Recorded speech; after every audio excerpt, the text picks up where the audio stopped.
So I'm happy to be here with you all this morning, and I would first like to take the opportunity to just have us all know who is in the room as we engage in this conversation. So we'll do a little bit of morning shout-outs, if that's all right. Is that all right? All right, we'll do a little call and response. Is that all right? All right, okay. So let's do a little raising of the roof. If you are an Oakland former student, can you raise the roof a little bit? Meaning you went to Oakland schools. I don't think there are any students. If there are, that'd be a little bit of an attendance issue. But all right, so I'm a former Oakland student myself. Any Oakland teachers or principals? Or former Oakland teachers and principals? Woo! Any current OUSD parents or prospective parents? Community, you're just here to support Oakland and support our schools. Woo woo. Anyone else that I have forgotten? Central office staff. Woo! All right, all right. Okay, partners, yes. All right, good morning for those of you who are coming in. Feel free to take a seat where you have some empty seats. We're just kind of giving a shout out of who's in the room. So if you are a student, maybe you guys could just shout out coming in. If you're community, parents. All right, thank you for being here. So just wait for them to get seated and then we will continue. So really, this morning kind of launches what we hope to be is a long community conversation just about how do we improve the quality of our schools. So this is just really a kickoff conversation. And we have you all in table groups because there's not going to be a lot of talking at you, just framing the conversation and allowing you in your groups to have some deep and meaningful conversation and give us feedback. And so the conversation is really anchored around these three goals for this morning. And one is just to kind of ground us all in a common understanding around the work when we think about what we're naming the blueprint, which is really thinking about how do we improve the quality of schools across the city. We also want to identify community interests and needs. We hope that today will help to promote enthusiasm and engagement and partnership so that you keep coming back and wanting to participate in this conversation. And lastly, we will end the conversation today with you knowing what's coming up next. We have a retreat that will be in June 17th so that you can find ways in your busy schedules to continue to be involved. So that's really the purpose for our time together. And at this time, I am going to pass the mic over to Heather, who is going to start us in this conversation. So thank you again for coming.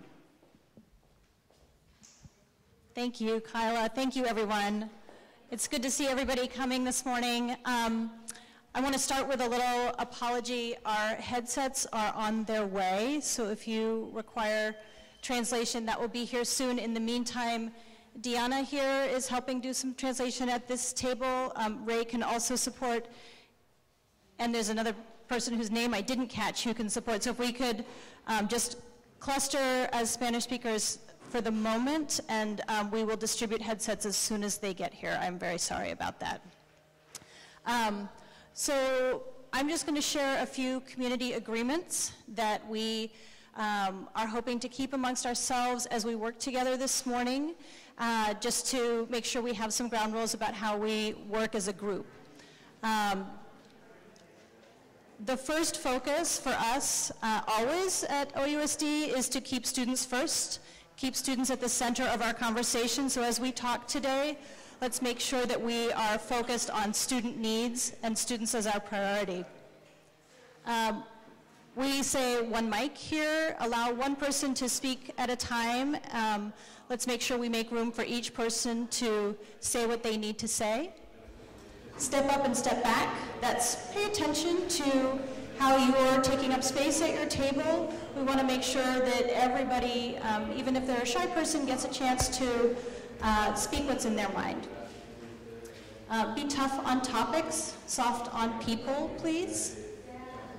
Let's respect our time. We don't have a lot of time here today to go through a lot of material.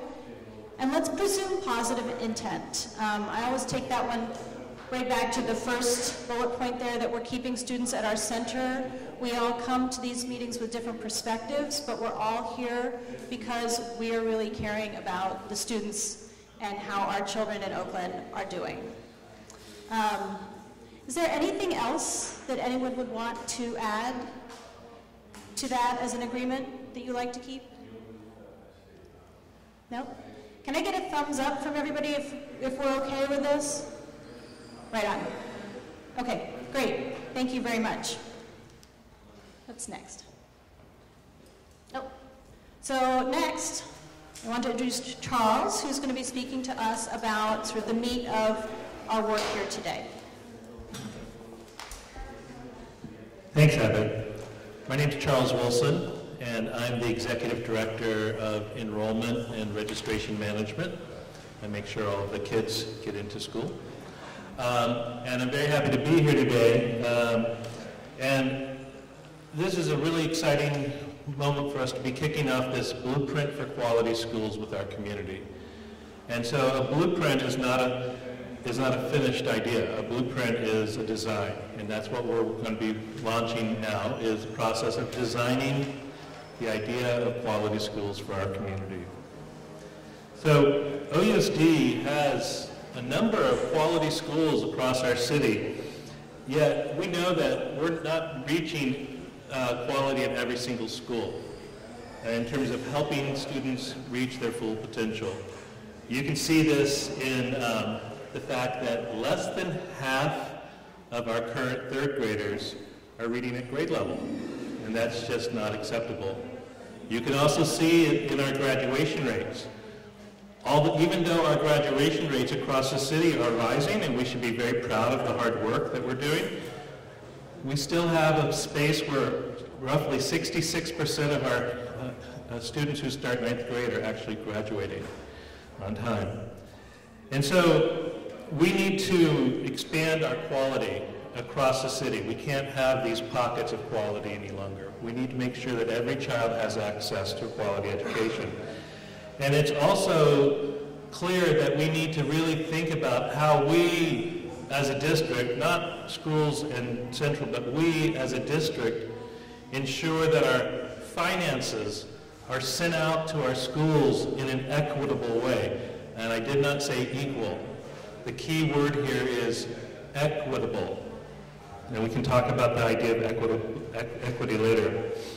And so we need to prioritize our budget in that way.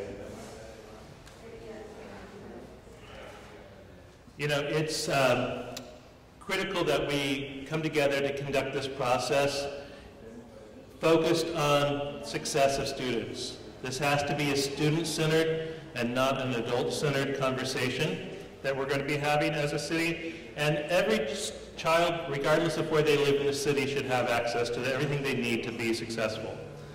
So this process is actually going to have us map out every inch of our district, every element of our district, not just schools, but also central, in terms of how we use our resources, our finances, our people, and our talents to make sure that we achieve these goals. It's a long-term plan for meeting looking at how we may need to change our facilities, our programs, and our educational offerings and what our students need, making sure that we address that. We're going to make sure part of this plan is going to be an assessment of every single school and every single program in the district to make sure that it's meeting those needs. And making recommendations, the groups that come together as part of the blueprint will be making recommendations to the leaders of the district in terms of the configuration of schools, if there's a need for the reconfiguration of schools, the use of all of our resources, including our property, including our talent, to make sure that we're really supporting that. We have some facilities and some programs that need to be developed. We have some programs and facilities, some programs that need to be moved and copied into other places. So that's the kind of thing we need to be thinking about. And so this is about coming together to create this plan collaboratively. So this blueprint, it's really important for us to focus on what it is and what it's not. And I'm going to start with what it's not. The blueprint is not a plan to close schools. The blueprint is not a plan to close schools. The blueprint is coming together and thinking about, are all of the offerings that we have in our city, with all of their history and how they were developed, responding to the needs of a community 70 years ago, 50 years ago, 15 years ago? Are all of our programs as they're constructed now the way that they need to be constructed for now in the 21st century and going forward? Some very simple examples. If you just even look at the architecture of some of our buildings, many of our buildings were built at the beginning of the 20th century. A couple of them were built at the end of the 19th century. How do we adapt those buildings to meet the needs of 21st century learners? And it is a collaborative process. There have been no predetermined ideas.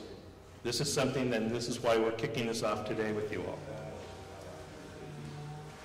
So there's many questions that we need to address, and these are just a few examples.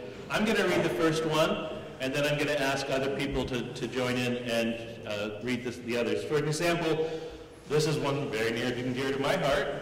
How many students will enroll in OUSD schools for the next 5 years?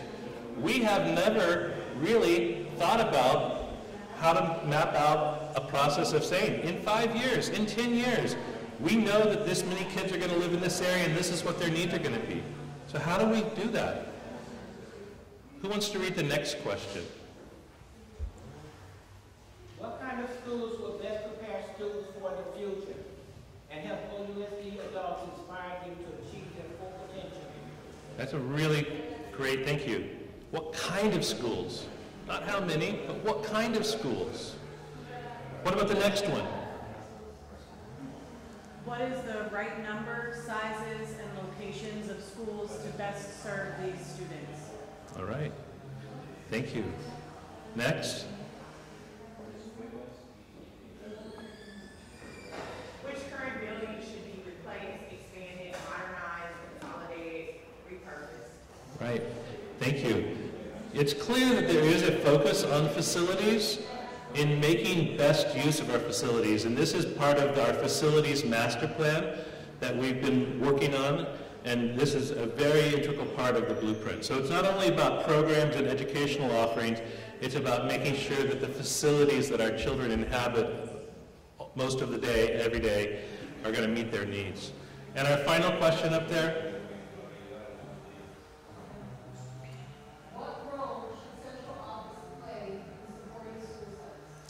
That's really important. You know, I think it's really easy sometimes when we're all working in really hard and really stressed situations, we don't always understand how we all fit together in sort of an ecosystem, right? Like an ecosystem needs a source of water, it needs a source of light, it needs a source of vegetation.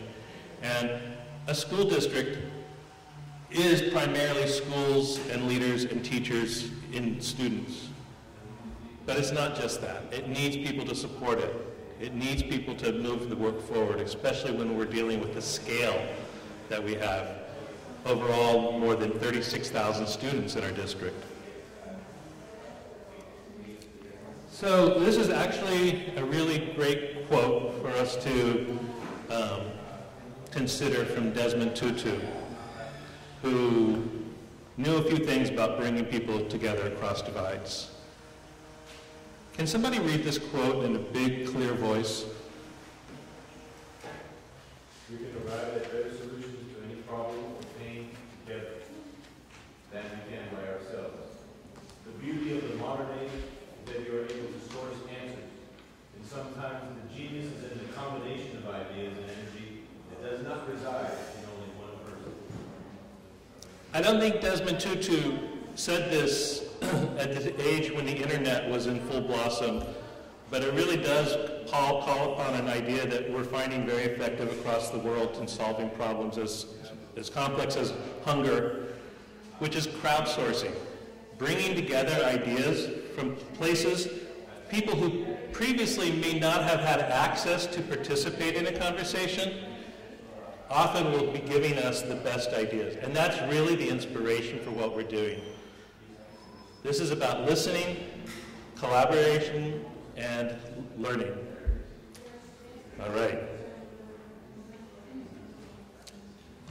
So this idea of moving faster together, further, faster by working together, there is a somewhat of a timeline.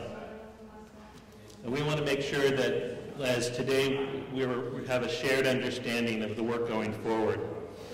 So through the month of May, I can't believe we're almost getting towards the end of May. Wow. June and July, we're going to be doing community and focus groups and engagements. Really getting a chance to listen to the voices of the community. At the same time, we're collecting data. The data is coming from these engagements. The data is coming from other sources. For example, the enrollment data, the projection data, performance data, other kinds of community data. And we're going to start studying that as a community in August and September, making sure that we're making decisions not based upon just our heart, which is really important, but based upon the lived experiences that kids and schools are going through. And then based upon that, in October through November of this coming year, our blueprint committees will be making the recommendations on where we're going. Think of this as setting the plan for the next 5 to 15 years for the district. Are there any questions at this point about any of this? Okay. So this is actually, I don't know if you can see accurately from what this represents. This is really challenging the concept of equality versus equity. And I started this by saying this is really situated in equity. So a lot of people have seen this graphic, but it's, I wanted to talk through it a little bit. What does this represent? You've got kids watching a baseball game and they've got a fence, a big heavy fence that's taller than most of them. What does this represent? Someone's given them all the same thing to stand on, to get over the fence. Is this equity or is this equality? Equality. Now, while equality can have its roots in a noble idea, I want to help everyone see over the fence, so I'm going to buy a bunch of boxes that are exactly the same size for everybody. It doesn't address the needs of everybody. Some people can see, some people are so elevated they can almost participate in the game now. And some people can't even play. The second image, often we see just these two images together. This is equity. How is this different than this? Yeah, this guy didn't really need a box. He could see. This guy needed a couple boxes to be able to see. But there's still a problem. Social justice demands, the idea of social justice demands, we need to remove this barrier. We could debate debate whether or not having a fence at all was a good idea. I thought about this last night, like what would happen if you didn't have the fence there? Oh, maybe they'd get hit by the ball. But the last picture is a social justice-driven version of equity, which is not only I'm not going to use my resources in just giving out resources so you can see over the fence.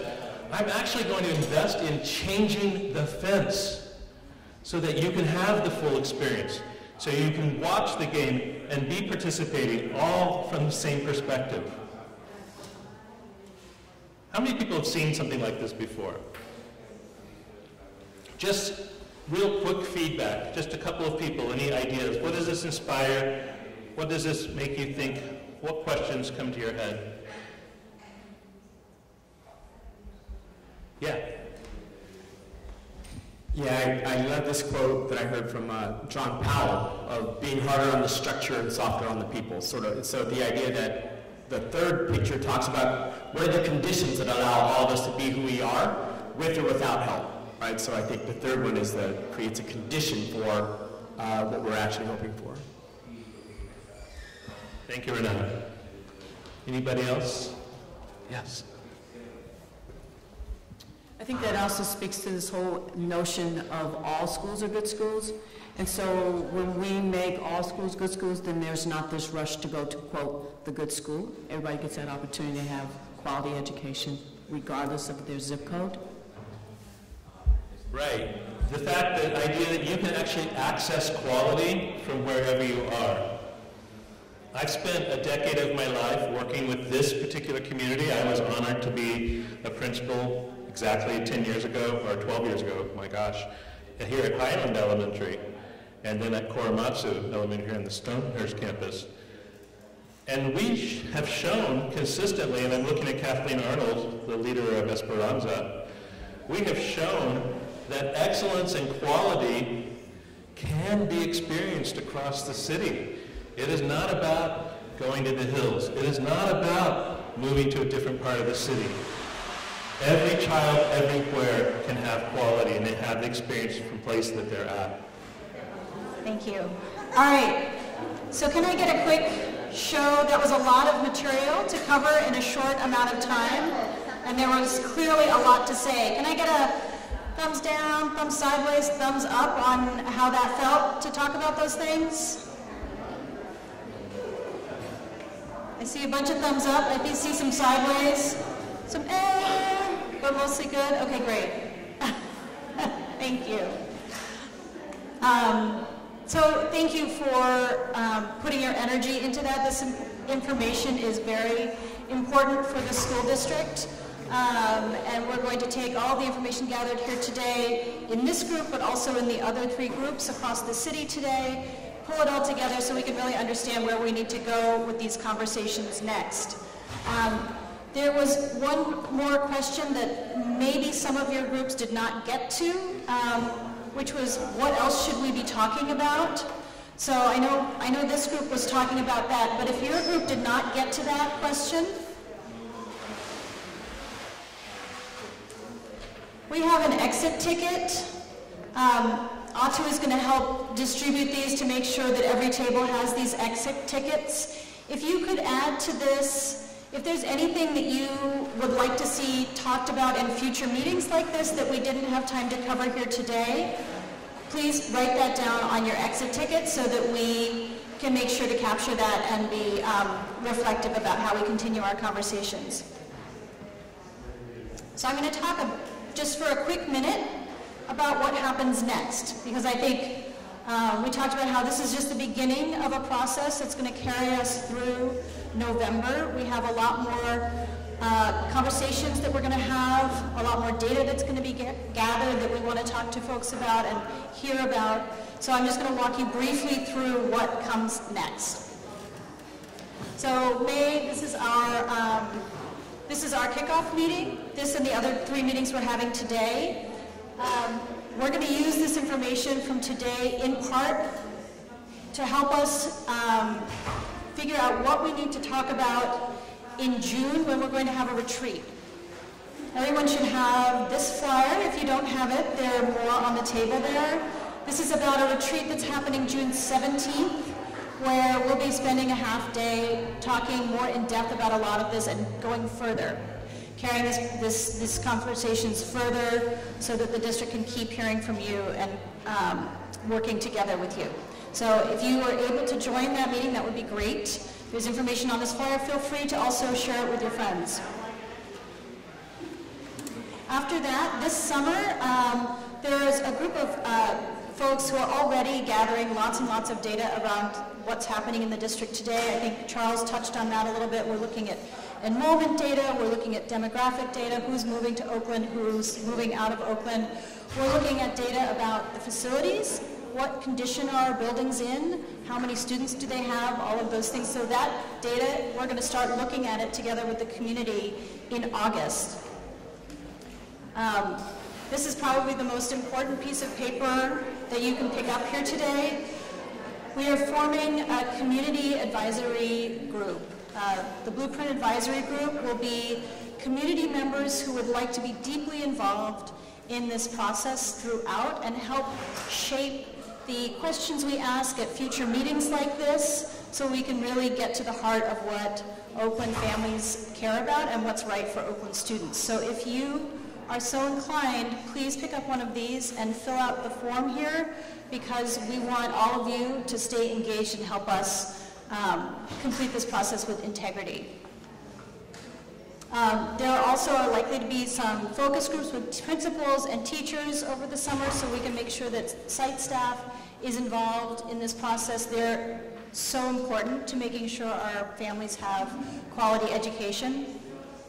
And then in the fall, we'll do more meetings like this, large community dialogues that we hope more and more people will come to, because we really need to hear from everyone in the city about the shape of our district. Does anybody have any questions about that, about any of those pieces of what's coming next? Okay, if you have one later, you're welcome to ask.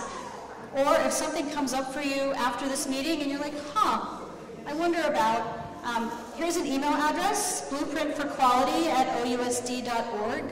We're also going to be posting all kinds of information on the Blueprint website, which is ousd.org/blueprintforquality. All of the materials from this meeting will be posted online, so the presentation that we're working from today, the questions that you talked about at your tables will be posted online in the form of a survey. So if you know folks who weren't able to come today and you think they would like to provide input, early next week we'll have that available online. So please take a look at that and share that with your friends.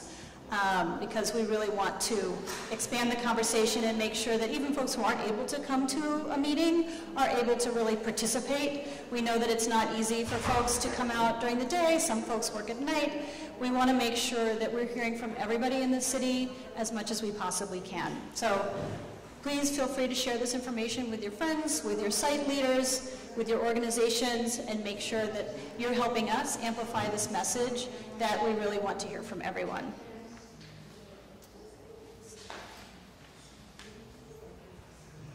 So as I said, the next meeting will be this retreat on June 17th. It will be a half-day meeting, 9 to 1 at La Escuelita downtown. It's a nice central location. There will be childcare, there will be refreshments. Please, if you want to keep talking about these topics or you think someone else you know would like to get involved, this is the next best opportunity. So please do consider coming. There you go. And that's it. I want to appreciate you all for participating so fully. I saw some incredible conversations happening at each table. Everyone was really sort of into it and going at it at every single table. Did you have a question? Yes. All pieces in Spanish or in English? They will be Spanish too. Okay. Yeah.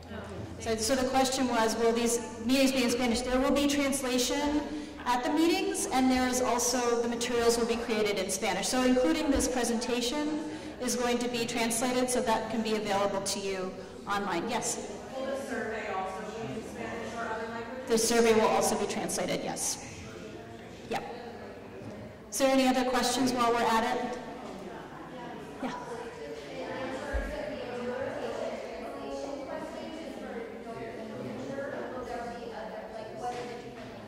So we can have Spanish, Chinese, Arabic, the languages that the community needs, we can provide. It's very helpful if people are going to need translation if they RSVP, so that we know what languages to provide, because we're running multiple meetings throughout the city, so it's really useful to get a sense of what people will need at different venues. So if you can RSVP, that helps us, but we try to have Spanish available at all the meetings, and also we try to provide Chinese and Arabic, because we know that those are really common languages in this city. Yeah, thank you.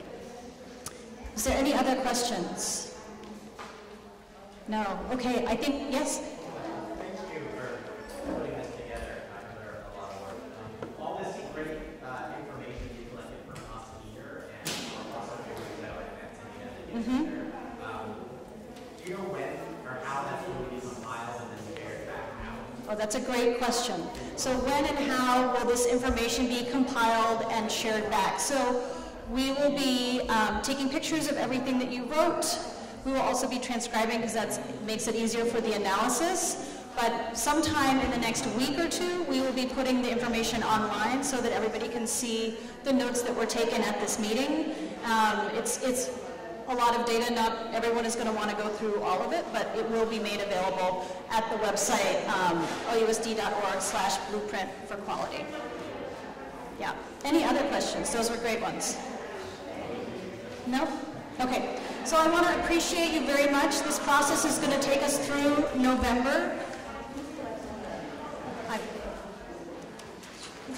If you want to just put your exit tickets on the table, on the welcome table on your way out the door, that would be great. Or you can leave them right on your table where you are, that's fine. Thank you all very much for your participation, and we look forward to seeing you again.